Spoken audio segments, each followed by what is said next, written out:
So I can understand that he affects people in some people like him a lot, some people don't like him a lot. Obviously this guy doesn't like him a lot. Right, yeah. But what intrigued me was this. The article had a picture on of him, my brother. And I wondered how they could get that picture. I'll tell you why. My brother he worked he was the chairman of a media company, so the people took a lot of pictures of him. He had 20 photographers with him. Yeah. So, but I didn't like any of those photographs. Everyone, he looked a little pompous, as if he's putting on airs. Yeah. So I told him so. I didn't like any of your pictures. So he said, why? I said, those photographers are all your employees, so they won't tell you that these photographs you look ridiculous. So he said, what do you suggest? I said, get somebody else who is not an employee to take a picture. And he said, why not you take some pictures? Because I used to do a lot of photography. So I took a bunch of photographs. And out of that, I took possibly 50 photographs. Out of that, I reduced it to 10. And then finally, I gave him possibly 4 or 5 of them. And I said, use these 4 or 5 pictures. And the one that I liked most, I said, this is, in my judgment, the one you should use most often. Well, that was the picture I saw in the magazine. Yeah. But those who are attacking him, how do they get hold of this picture? So when I arrived in Washington, I called my brother long distance and I said, hey, I saw this article. He said, oh, you saw that? He laughed. It's a virulent attack on me. I said, yeah, I saw that. So I said, and what intrigued me was, how come they have my picture? And he said, it's very simple. I gave it to them. He said, you gave it to them? And you knew that they were going to publish an attack on you? Well, yes, of course, they sent me a copy. I said, they write an attack on you and you give a special picture for them? Yes. He said, yes. I don't care what they write, good or bad. As long as they write about me and put my picture, yeah, I'm happy. See, there's no such thing as bad advertisement. Yeah, bad publicity. That's a Hollywood idea. That's his idea. Yeah, it's what they've used in Hollywood for years. Really? Yeah, just I don't care what you say, just spell it right. Just yeah. And those are the things that I'm working with, and so I mean, this is what we need. It doesn't matter good or bad or indifferent or the smirk or the laugh or whatever there. Yeah. As long as people talk about it and people notice it, yeah, and people bring it to other people's notice, yeah, you have a success. Yeah, well, you saw the piece in the paper that there was nice coverage. Yes, there was nice coverage. And the pictures of my wife and my daughter, and my it was very nice. I like my helper from Sudan, my African helper, and so that's that piece done. And so now, now you need something for this idea.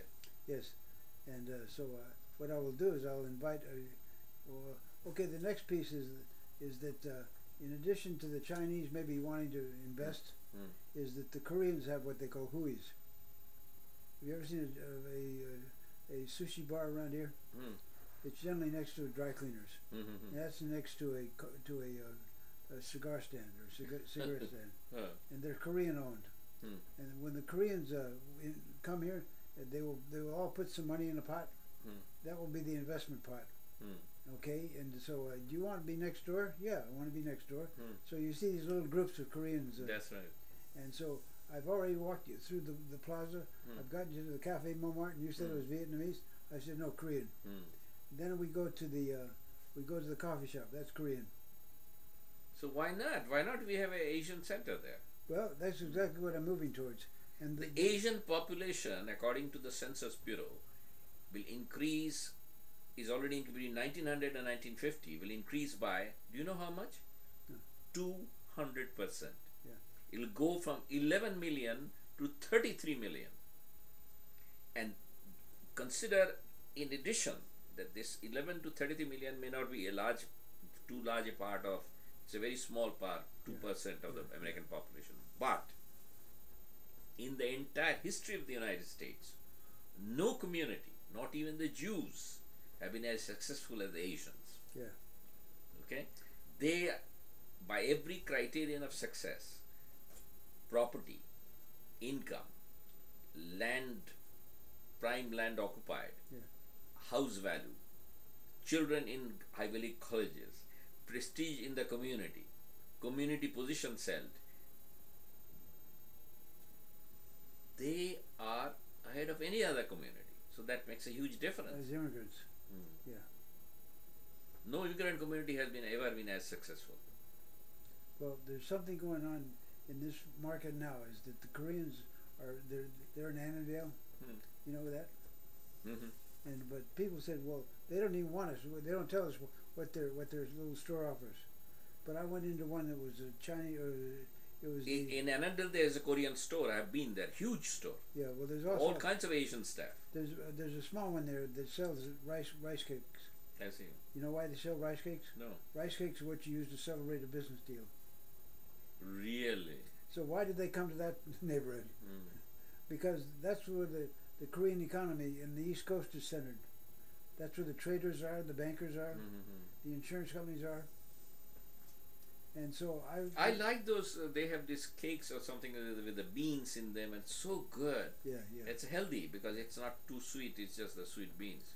Well, when I was doing work for the county, I was working in Annandale. I said, you should make that into Little Seoul like they did in Los Angeles. Yes. Okay, Los Angeles has Chinatown, but it has Olvera Street for the Hispanics. Then it has Chinatown, and then it has a little Tokyo. Now it's got a little Seoul. We need a little Seoul and a little Shanghai here. Yeah, exactly. Yeah, exactly. And the World Bank man that I talk with is one of their he used to be the editor of The Connection. And I should send him some of this stuff. He said, Pat. Who is the World Bank guy, Booth? Tom Grubesich. Tom? Grubesich. Grubesich. He was with the World Bank earlier? Well, he's there now. What does he do in the World Bank? Publicist. He's a flack. He's a writer. Okay. And so we got to find out about him. But he said, Pat, I really love the idea of adding an Asian quality to Lake Ann. Because that will give it the new dimension. You have a fantastic new dimension. Yeah, and each dimension adds more depth. And so that's a fantastic idea. Yeah, and so. But you work on this. I mean, what else you want to add and subtract? Oh, this idea of connecting the two lakes, you know, and how the other things fit in with that. Yeah. You badly need it.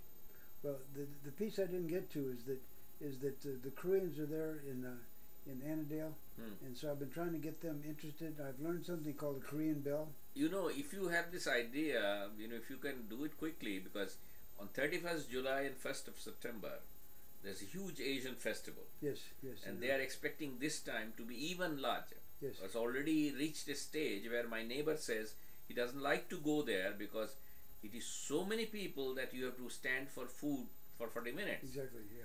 So that tells you part of the success of the story. Yeah. And they may have to move out of this place to a... But this is a great place now for advertising that idea. To put a booth up. Yeah. And but I didn't get to the Korean Bell. The Koreans have a tradition, is they have a brass bell that they use in gardens.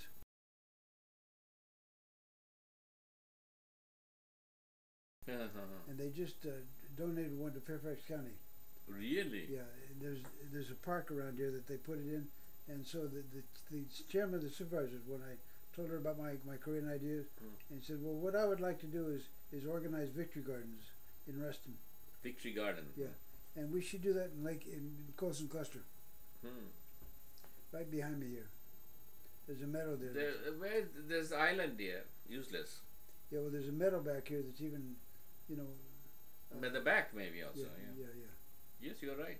And so we can upgrade this appearance of this cluster, and we can also do the same thing at Waterview Cluster. There's land there that's not used.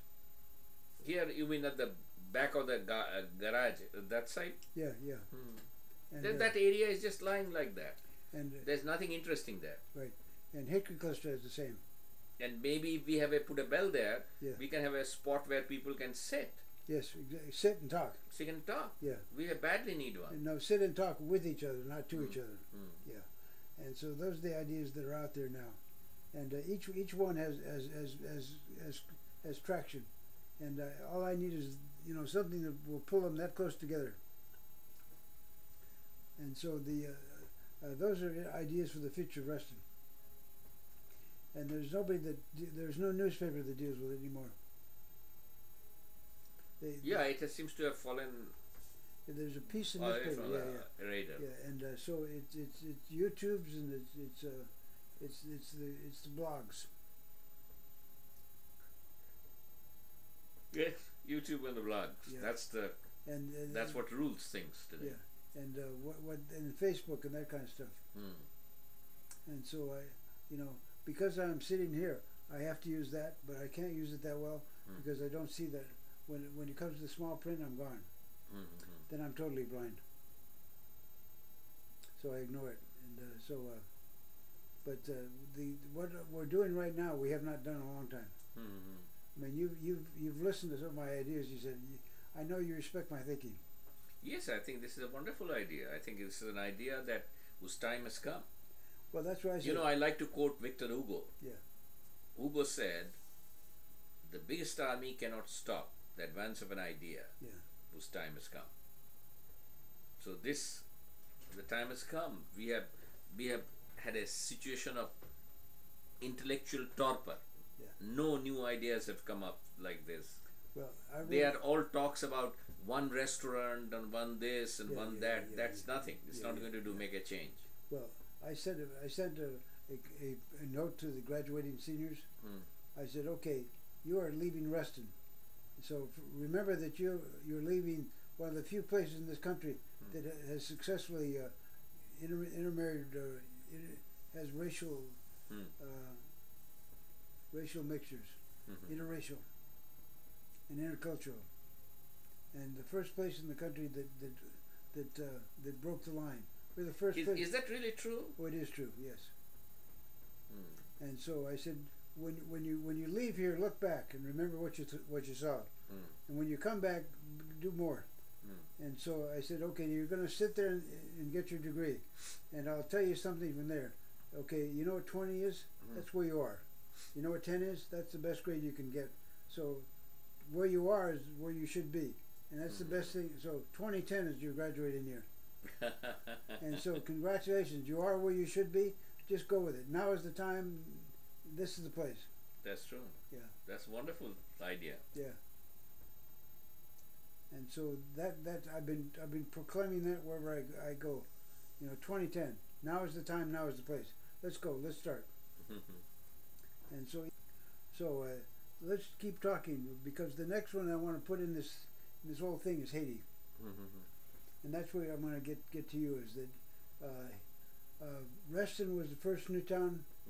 And you know that I served in Haiti for a long time. No, I did not, but now it's even better. Myself, my wife, we both worked in Haiti for 5 years. Why didn't you call it Lovey? Why do you want to call it Lovey? I don't understand. Haiti is a negative word. Hate. Oh, Haiti. Yeah. Okay. Yeah. Actually, the name is not Haiti at all. There's no H in it. It's a Western concoction.